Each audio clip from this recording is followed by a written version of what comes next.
Good morning and welcome to path of evolution. આપણે ભગવદ્ ગીતા અધ્યાય 2 સાંખ્ય યોગ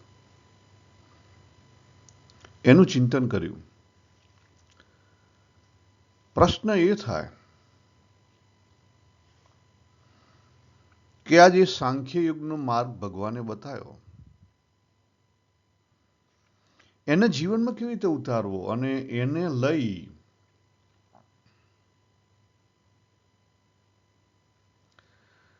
આપણો જે પાથ ઓફ ઇવોલ્યુશન છે એની ઉપર આગળ કેવી રીતે વધવું અથવા મુક્તિ કેવી રીતે મેળવવી.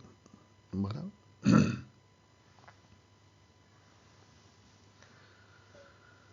તો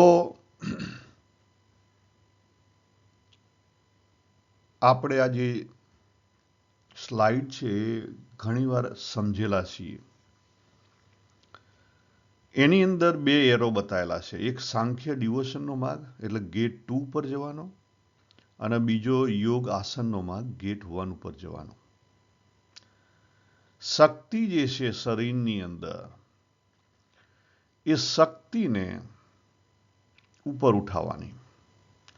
એટલે શક્તિ લોઅર સબકોન્શિયસ માઇન્ડ મૂળાધાર નીચેથી ઉપર ઉઠાવે, લોઅર સબકોન્શિયસ માઇન્ડથી અપર સબકોન્શિયસ માઇન્ડ, ત્યાંથી ઇમોશનલ માઇન્ડ અને ત્યાંથી લોજિકલ માઇન્ડ. શક્તિને ઉપર ઉઠાવતા જો પતંજલિ યોગ અથવા હઠયોગનો માર્ગ. શક્તિને ઉપર ઉઠાવતા જો એટલે ગેટ 1 ઉપર પહોંચી જવાય. આ જે ગેટ 1નો માર્ગ છે શક્તિને ઉપર ઉઠાવવાનો એ બહુ જ કઠિન માર્ગ છે. બહુ એટલે બહુ જ કઠિન માર્ગ છે. જેને ઇમ્પ્લિમેન્ટ કર્યો એને ખબર હશે.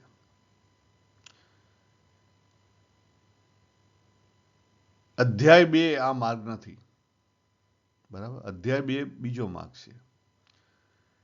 ભાવ પેદા કરો. હવે ભાવની અંદર છે ને જે લોજિકલ નંબર 4 છે ને એનું મહત્વ બુદ્ધિયુગનું મહત્વ છે પણ અલગ રીતે છે. આને યાદ રાખજો. બુદ્ધિયુગનું મહત્વ છે પણ અલગ રીતે છે. ભગવાને વાત કરી સ્થિર બુદ્ધિની. સ્થિર બુદ્ધિ એટલે ડાઉટલેસ બુદ્ધિની વાત કરી ભગવાને. બુદ્ધિ ખરી પણ કેવી? ડાઉટલેસ બુદ્ધિ. યોગથી બુદ્ધિને સ્થિર નથી કરવાની. સાંખ્યના જ્ઞાનથી બુદ્ધિને ડાઉટલેસ કરવાની છે. આપણે સાંખ્યનું જે જ્ઞાન છે ને એને અલગ રીતે વાપરીએ છીએ. હું તમને સિમ્પલ એક્ઝામ્પલ આપું. આપણે બધા મોટા ભાગે વર્તીએ છીએ દેહરૂપ. વર્તીએ છીએ દેહરૂપ. અને કંઈક આવે એટલે હું તો આત્મા છું, અહમ બ્રહ્માસ્મિ, અક્ષરમ અહમ, આ મૃત્યુલોક છે, બધાએ જવાનું છે. બરાબર. આ બફરનો આપણે ઉપયોગ કરીએ છીએ. આ સાંખ્ય જ્ઞાનનો ખોટો ઉપયોગ છે. આ સાંખ્ય જ્ઞાનનો ખોટો ઉપયોગ છે. સિમ્પલ એક્ઝામ્પલ આપું. મારા ફાધર ધામમાં ગયા સપોઝ. મન દુઃખ થાય, યસ દુઃખ થાય. પછી આપણે એને શું કરીએ? મન મનાઈએ. મન મનાઈએ. એ જે દુઃખ થયું છે એ દુઃખ શા માટે થયું છે? એક વસ્તુ યાદ રાખો. દુઃખ થયું છે એનું કારણ છે.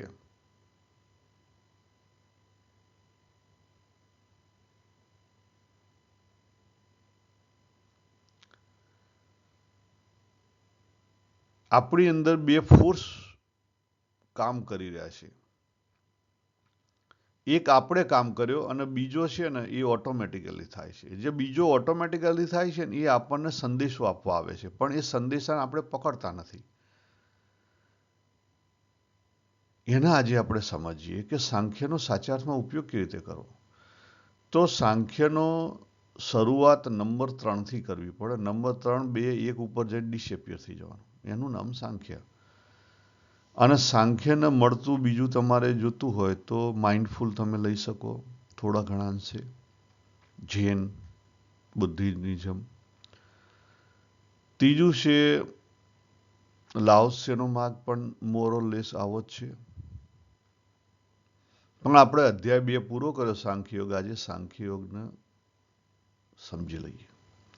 એ જે ભગવાને જ્ઞાન બતાવ્યું આત્માનું, એ ખાલી ઉપયોગ કરશો તમે બુદ્ધિથી. જો બુદ્ધિને પ્રાયોરિટી નથી આપવાની. આપણે શું કરીએ, એને એ શબ્દો ગોખી લીધા. શબ્દો ગોખી લીધા એટલે પછી તમે એને ઇમ્પ્લિમેન્ટ કરો તો તમારો ઉદ્ધાર ના થાય. કદાપી ના થાય. કદાપી ના થાય. આપણે આગળ જઈએ, થોડુંક ડિટેલમાં સમજીએ. આપણી અંદર જે શક્તિ રહેલી છે,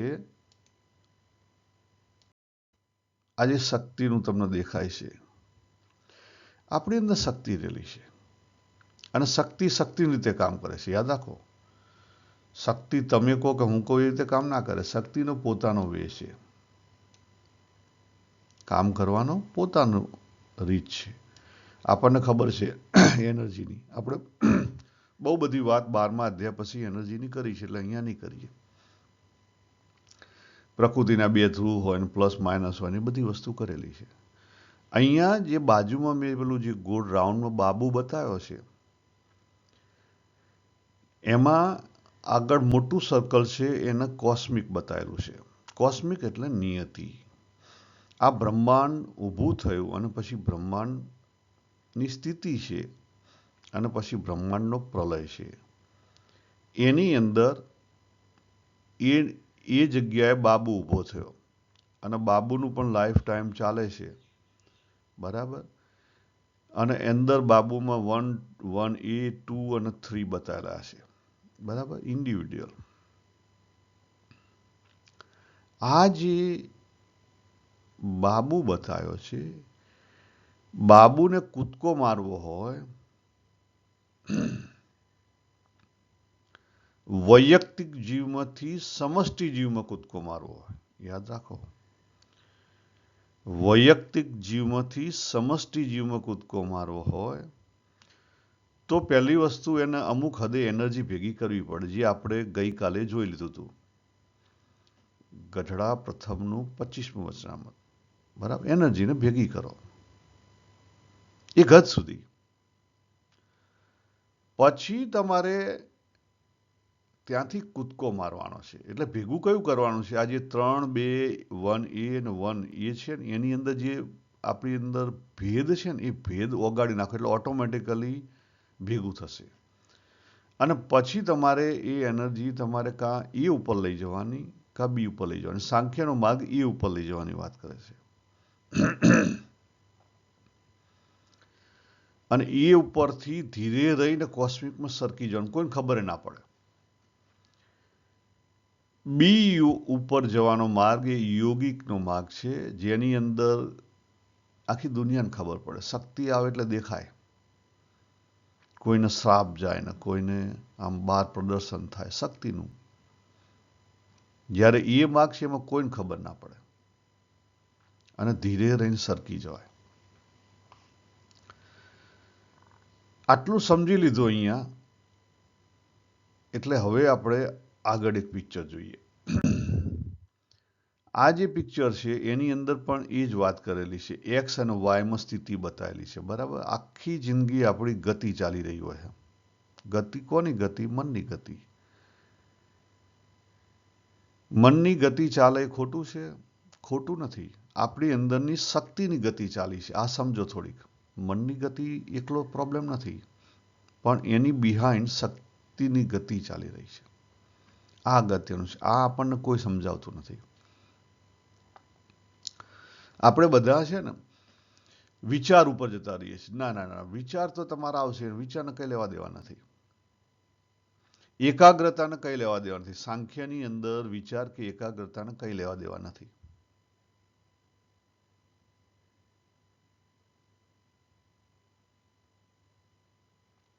તો પછી સ્થિતિ કેવી રીતે થાય?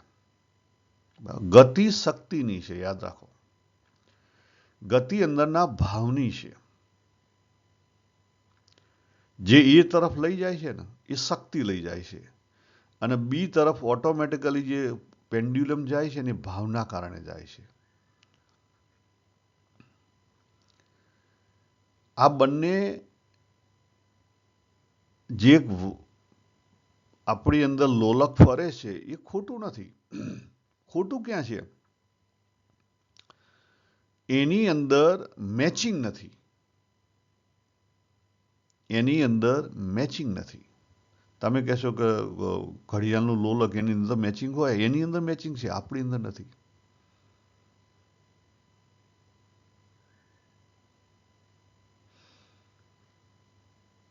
કેમ નથી? તો તમને ખબર પડશે. કાયમી તમારું લોલક 8 થી 4 ફરતું હોય, કોક દાડો વિચાર કરો, તમને ગુસ્સો આવશે, લોલક બહાર નીકળી જશે, 8 થી ઉપર જતું રહ્યું. કોક વાર તમને પેનિક એટેક આવશે, ડિપ્રેશન આવશે, તમે બહુ જે દુઃખી હશો, તો લોલક તમારું 4 થી બી તરફથી ઉપર જતું રહ્યું, 3 ઉપર જતું રહ્યું, પેલી બાજુ 9 ઉપર જતું રહ્યું, 3 ઉપર જતું રહ્યું. આ જે જતું રહેશે એનો કોઈક કારણ છે. બહારથી તો બહુ સારું સારું દેખાય છે, પણ અંદરથી ડખો છે. આ અંદરનો ડખો કોઈ સમજવા તૈયાર નથી, કોઈ પકડવા તૈયાર નથી, કોઈ અપનાવવા તૈયાર નથી. કોઈ નહીં.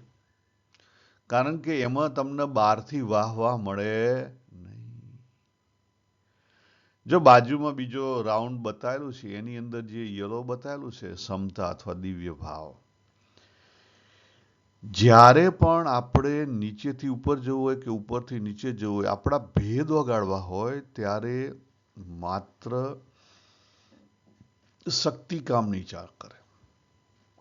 માત્ર શક્તિ કામ નહીં કરે. શક્તિ તો તમને ઊંધા નાખશે. માત્ર શક્તિ કામ ના કરે. ચેક કરો. જેની પાસે શક્તિ આવી અને યોગ્યતા નથી, એ લોકોના હાથે શક્તિનો મિસયુઝ થયો. બધા અસુરો ઇન્ક્લુડિંગ રાવણ. રાવણ કેટલો હોશિયાર હતો, બુદ્ધિશાળી હતો, પણ શક્તિનો કેટલો મિસયુઝ થયો. જેટલા પણ વ્યક્તિ શક્તિનો મિસયુઝ કરે, બધા બુદ્ધિશાળી છે, હોય જ. આઈએસ ઓફિસર જો બધા બુદ્ધિશાળી, બધા શક્તિનો મિસયુઝ કરે છે મોસ્ટ ઓફ.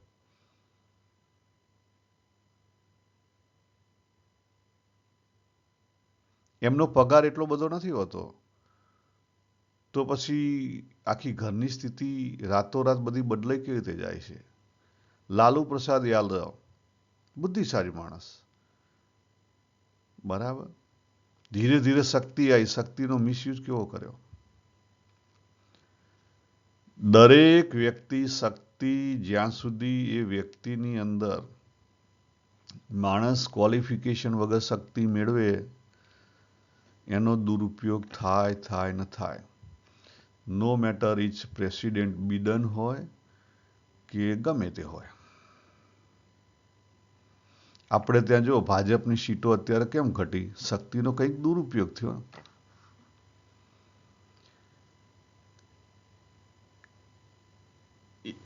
એ પછી એમના જમણો ડાબો જે કંઈ હોય, પણ ટૂંકમાં શક્તિનો દુરુપયોગ થાય એટલે જ આ બધી તકલીફ થાય. અને એથી મોટી વાત, તમારે પદ શા માટે જોઈએ છે? કારણ કે શક્તિ છે અંદર, શક્તિ આવી છે, હવે એને જીરવાતી નથી.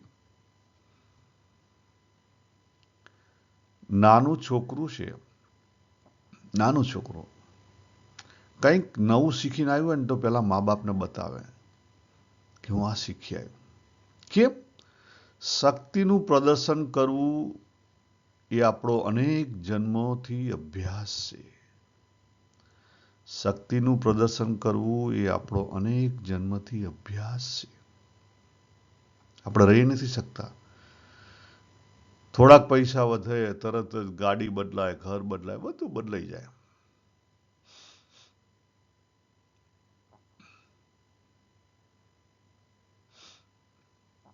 થોડુંક પદ પ્રતિષ્ઠા બદલાય એટલે બધું બદલાઈ જવા માંડે. એટલે યાદ રાખો, ભગવદ્ ગીતા કે વચનામૃતની અંદર શક્તિને પ્રાધાન્ય નથી આપવામાં આવેલું, ભાવને પ્રાધાન્ય આપવામાં આવેલું છે. ઇવન બુદ્ધિની જમમાં પણ ભાવને પ્રધાન આપવામાં આવેલું છે. ખબર હતી એમને કે જ્યાં સુધી પવિત્ર હૃદય ના થાય, પવિત્ર ભાવ ના આવે, ત્યાં સુધી માણસ શક્તિને પચાઈ ના શકે. ઇવન પતંજલિ યોગની અંદર પણ ભાવ માટેની બધા લેયર મૂકેલા છે, સ્ટેપ મૂકેલા છે, પણ આપણે એ સ્ટેપમાં જવા તૈયાર નથી. આપણે તો સીધા યોગા કરીને શક્તિ પેદા કરવી છે. એ દેહની શક્તિ હોય કે મનની શક્તિ હોય, જે હોય.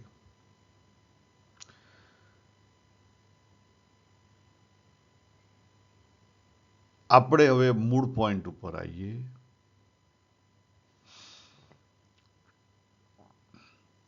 કે દરેકની પાસે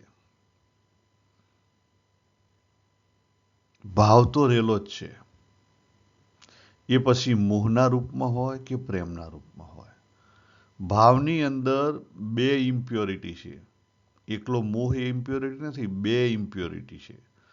પહેલી ઇમ્પ્યોરિટી છે જે ઇમોશનલ માઇન્ડ, આપણા ઇમોશનલ બ્લોકેજ છે. દાખલા તરીકે આ જન્મના આપણા ઇમોશનલ બ્લોકેજ જન્મ્યા ત્યારથી અત્યાર સુધીના કેટલાય છે, આગલા જન્મના છે.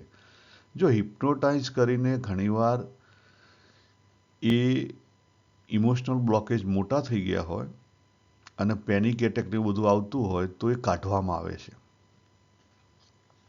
ઇમોશનલ બ્લોકેજ એ મનનો રોગ છે.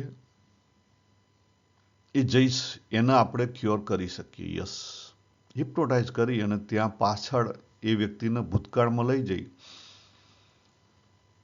અને એનું બ્લોકેજ છે એને રિલીઝ કરવામાં આવે. જો વ્યક્તિ એનો અહંકાર એમાં વચ્ચે નડતર રૂપ ના થાય તો એ વ્યક્તિ એ એનર્જીમાંથી મુક્ત થઈ શકે.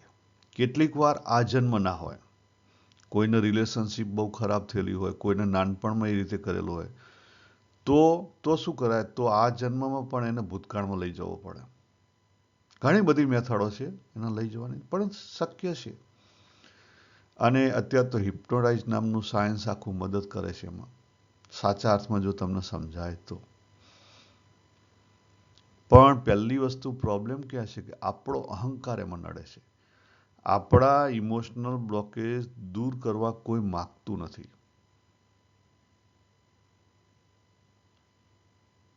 સાયકિયાટ્રિક, મનોવૈજ્ઞાનિક, હિપ્નોટાઇઝ એ બધા જે છે એમાં માણસ લેવા તો જાય છે, પણ જેમ છે તેમ ખોલતો નથી પોતાની જાતને. એનો ઉપયોગ તો કરવા માંગે છે, પણ જેમ છે તેમ ખોલતો નથી, કારણ કે પોતાનો અહંકાર નડે છે. અને જ્યાં સુધી તમારો પોતાનો અહંકાર નડે ત્યાં સુધી જેમ છે તેમ તમે એને કમ્પ્લીટલી જે બ્લોકેજ છે એને દૂર ના કરી શકો. કમ્પ્લીટલી દૂર ના થાય. એને અત્યારે જે કોઈ સાયકોલોજી વાળા છે, ડોક્ટરો હોય, એ તમારી વાત સાંભળે અને એમાં તમને થાગડ થૈયા કરી આપે, પણ એનાથી એ રોગ કાયમી દૂર નથી થયો. સમજી લો, અંદર તમારી અસ્થિરતા ચાલુ છે, પણ અંદરની અસ્થિરતા કેટલી છે? મેનેજેબલ થઈ જાય. કેટલી થઈ જાય? મેનેજેબલ. જેમ પાણી હોય, પાણી ગરમ થાય 1 ડિગ્રી 2 ડિગ્રી, રાઈટ, 50 ડિગ્રી, 60, 70, 80, 90, 99 થાય ત્યાં સુધી એમાં વરાળો ઊભી ના થાય. અને જેવું 100 ડિગ્રી તાપમાન ચાલુ થયું તરત જ ફટફટ ફટફટ ફટફટ વરાળ થઈને ઉડવા માંડે. અને એ જ રીતે 4 ડિગ્રી થાય એટલે બરફ થવા માંડે. એવું છે. સેમ વસ્તુ આપણને લાગુ પડે કે જ્યારે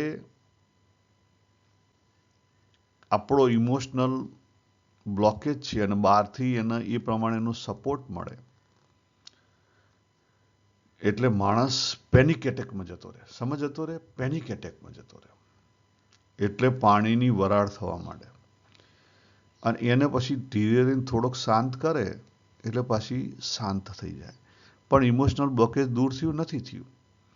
તમે કોઈ ડોક્ટર જોડે જો, સાયકિયાટ્રિક જોડે તો તમારી જે 50 ડિગ્રી ટેમ્પરેચર કરી આપે, ધેટ્સ ઓલ. એ કાયમી નહીં કરી આપે. કાયમી કોક તમને સાચા અર્થમાં સમજનાર હોય આ બધી વસ્તુ, અને તમે તમારો ઈગો મૂકી શકો. જો બે વસ્તુ છે, એક વસ્તુ નથી, બે વસ્તુ. તમે તમારો ઈગો મૂકી શકો એની ઉપર મોટો આધાર છે. તો તમે એમાંથી નીકળી શકો, બાકી કદાપી તમે નીકળી શકો નહીં. એના પછી અનેક રોગ થાય અને એ તમારે સહન કરવા.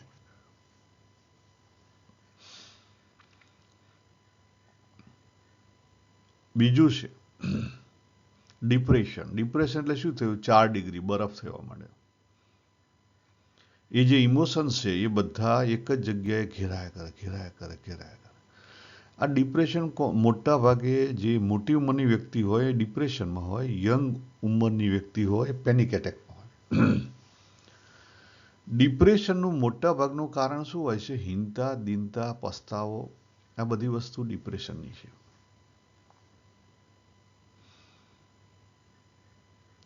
પણ આ હીનતા, દીનતા અને પસ્તાવો એ કોણ છે? શું છે?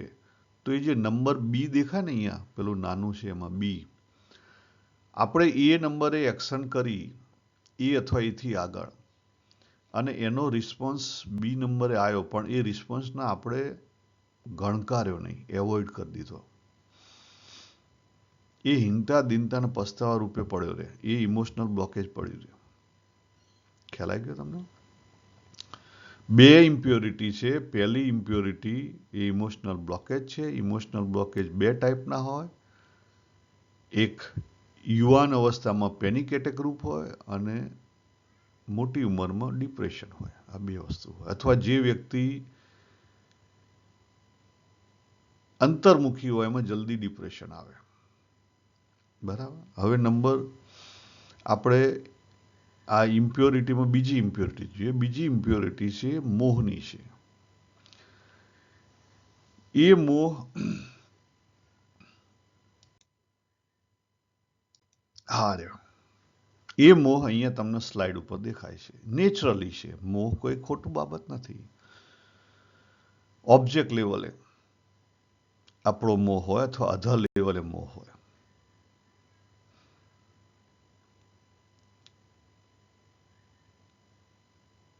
એ મોહ એ ખોટી સમજણ છે. મોહ છે એ વસ્તુ સાચી છે.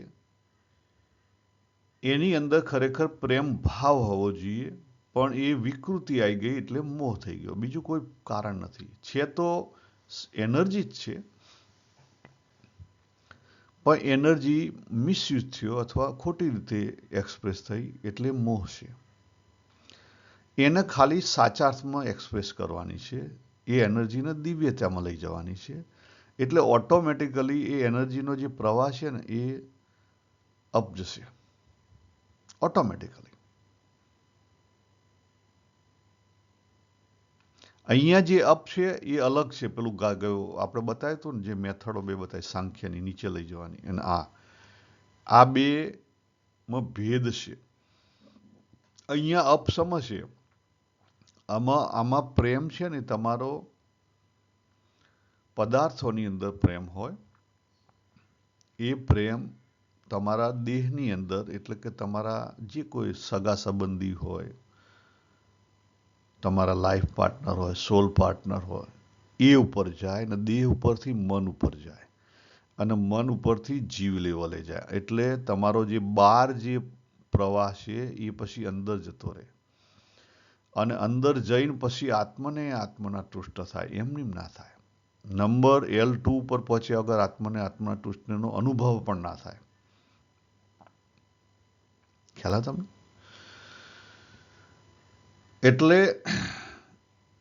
લાગે બધા તીર ને બધું ઉપર ને નીચે જવાનું, પણ સરખું નથી. સમજવાની જરૂર છે. અત્યારે આપણે ફસાયેલા છીએ દેહમાં. આપણે અંદર દેહમાં ફસાયેલા છીએ. આપણે જાતે જ એમાંથી નીકળવું પડે. તમને કોઈ કાઢશે નહીં. તમને કોઈ કાઢી શકશે નહીં. તમારે જાતે જ એમાંથી નીકળવું પડે. આપણે ને ખોટા હથિયારો વાપરીએ છીએ. ખોટા હથિયાર વાપરવાનું બંધ કરી દો.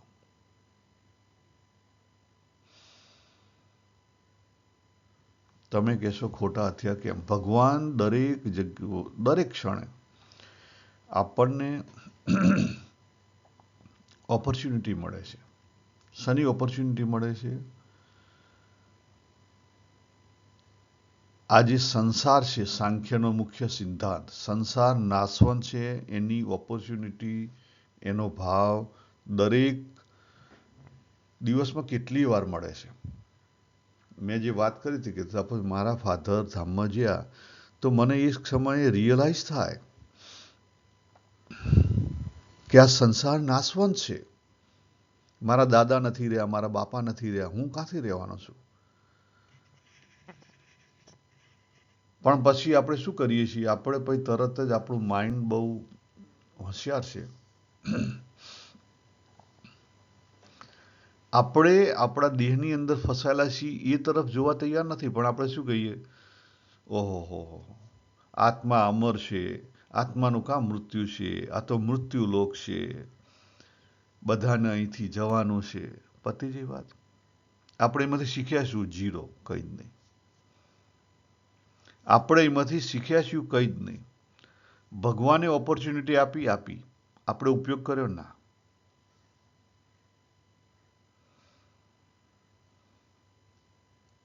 તમે સિમ્પલ સપોઝ એક દિવસ ગુસ્સો કર્યો તમારા બાળક ઉપર.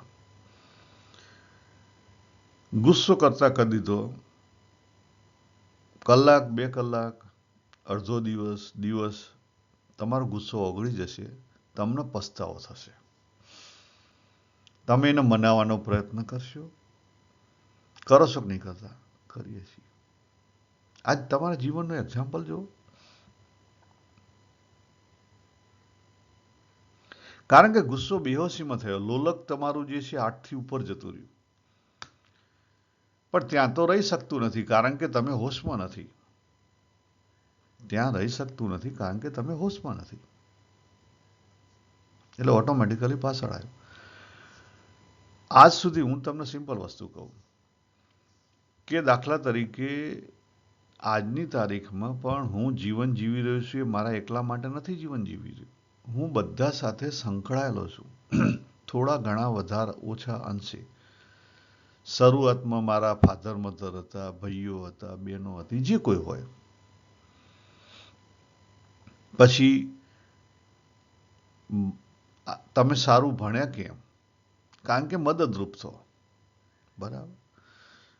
સારી જોબ મળે, પૈસા મળે તો બધા ફેમિલીને આપણે મદદ કરી શકીએ. પછી આપણું પોતાનું ફેમિલી ચાલુ કર્યું. એટલે આપણી લાઈફ પાર્ટનર આવે. લાઈફ પાર્ટનરથી પછી આપણે આપણું પોતાનું લાઈફ ચાલુ કર્યું. આપણા આશા બધા કિનારા બધા રચ્યા. બરાબર. એક બેડરૂમનું ઘર હતું અથવા એક બેડરૂમમાં તમે ભાડે રહેતા હતા. ત્યાંથી પછી ધીરે ધીરે તમે પ્રગતિ કરી. બરાબર. પણ આ વસ્તુ કરી શા માટે? તમને ખબર પડે છે? એને કદી એનાલાઇઝ કર્યું? આજે લોહીનું પાણી કરી દીધું. સપોઝ તમે 50 વર્ષનું કે 60 વર્ષ. એ કોઈ એવી વસ્તુ છે કે જેના કારણે તમે લોહીનું પાણી કર્યું છે. એ ભાઈ તમે મોહ હોય કે પ્રેમ હોય, પણ કંઈક છે જેના કારણે લોહીનું પાણી કર્યું. કાં પછી અતૃપ્તિ હોય, કંઈક અતૃપ્તિ છે.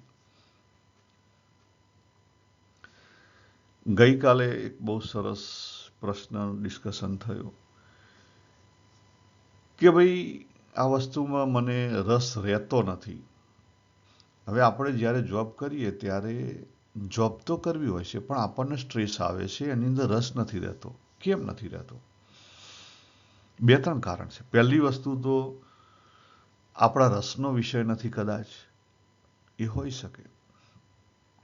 પણ એમાં પણ આપણને સાચી ખબર નથી કે એ રસનો વિષય મારા પોતાના માઇન્ડના બેઝ ઉપર રસ છે કે જીવનો રસ છે. એ આપણને સાચી ખબર નથી. બીજી વસ્તુ,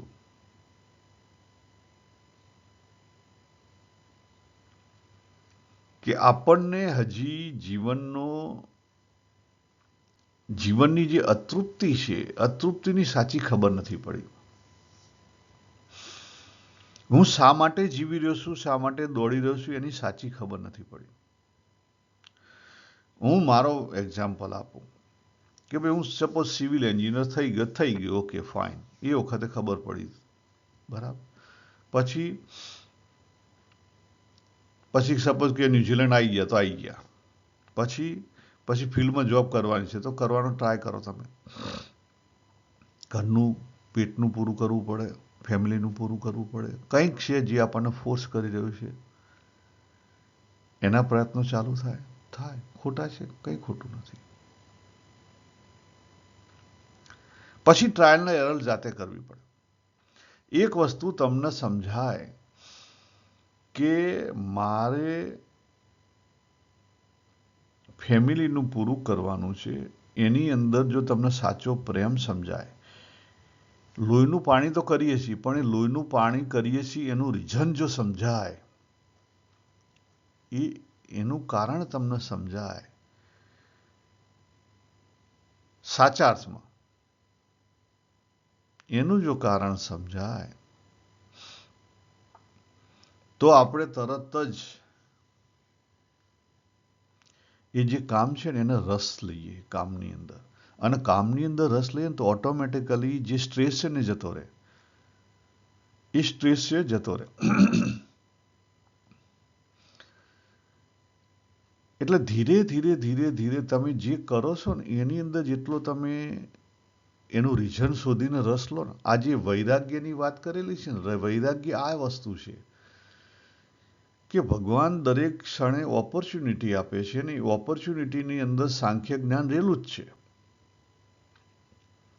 એ સાંખ્ય જ્ઞાન રહેલું જ છે, પણ સાંખ્ય જ્ઞાનનો પ્રોપર ઉપયોગ કરીએ તો ઓટોમેટિકલી સાંખ્ય એટલે સંસાર નાશવંત રૂપ છે, આના દર્શન આપણને ક્ષણે ક્ષણે થઈ રહ્યા છે.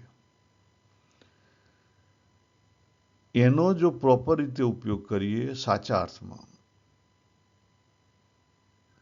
તો નેચરલી આપણને જ્ઞાનનો વૈરાગ્ય આવે. ભાગી જવાનો વૈરાગ્ય નહીં, ત્યાગનો વૈરાગ્ય નહીં, જ્ઞાનનો વૈરાગ્ય આવે. ત્યાગ કશું નથી કરવાનું. ભગવાને જ્યાં રાખ્યા છે ત્યાં બરાબર રાખેલા છે. અને જ્ઞાનનો વૈરાગ્ય આવે ને પછી તમને જે બહારની દોડ છે ને એ બહારની દોડમાં શાંતિ થઈ જાય. શરૂઆતમાં તમને શાંતિ મળે, તૃપ્તિ મળે, સંતોષ મળે. પછી જીવનમાં સરળતા, સહજતા, તરલતા, દિવ્યતા આવે. એ પહેલા ના આવે. પછી શું થાય? પછી આ જે વધારાના કાણા છે ને એનો મોહ જતો રહે. વધારાના કાણા એટલે શું? વીકેન્ડમાં ક્યાંક બહાર જવું, બહાર જઈને ફોટા પાડીને ફેસબુક ઉપર ચડાવવા, 6 મહિને ક્યાંક ટૂર ગોઠવવી, બહાર જ્યાં અને પછી એના ફોટા મૂકીએ અને લોકને બહાર કહીએ કે અમે તો અહીં ગયા હતા, પેણે ગયા હતા, એટલે આપણું સ્ટેટસ ઊંચું લાગે. ગાડી મોટી લાવવી, સારી લાવવી.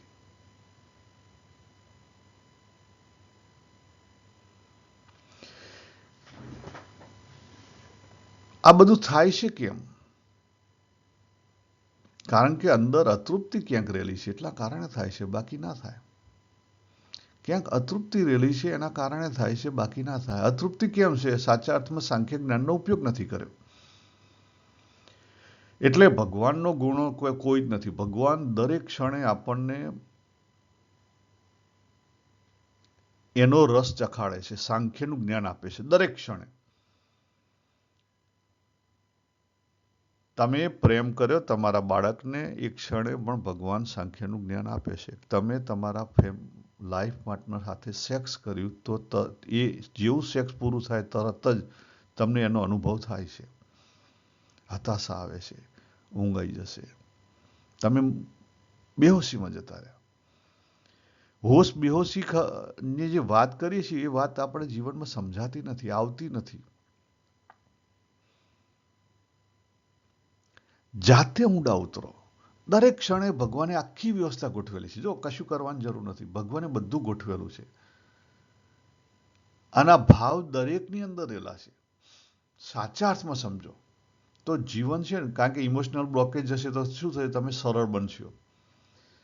હિંતા દિનતા પસ્તાવો ખરી પડશે, ડિપ્રેશન ખરી પડશે, એ બધી એનર્જીઓ, ઇમ્બેલેન્સ એનર્જીઓ ખરી પડશે ને, એટલે ઓટોમેટિકલી તમે સરળ બનશો. સરળ બનશો એટલે તમે એક્ટિવ હશો, 100% એક્ટિવ હશો. તમારું માઇન્ડ પણ ફાસ્ટ ચાલતું હશે, પણ તમને કદી કંટાળો નહીં આવે. ત્યાં જ્યાં છો ત્યાં તમને સંતોષ મનાશે.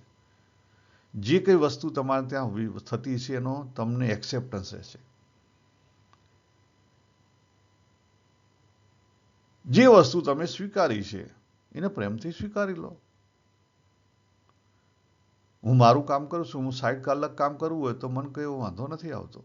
કોક વાર એવું લાગે, પણ જનરલી કંઈ થાય નહીં, આરામથી કરી શકીએ.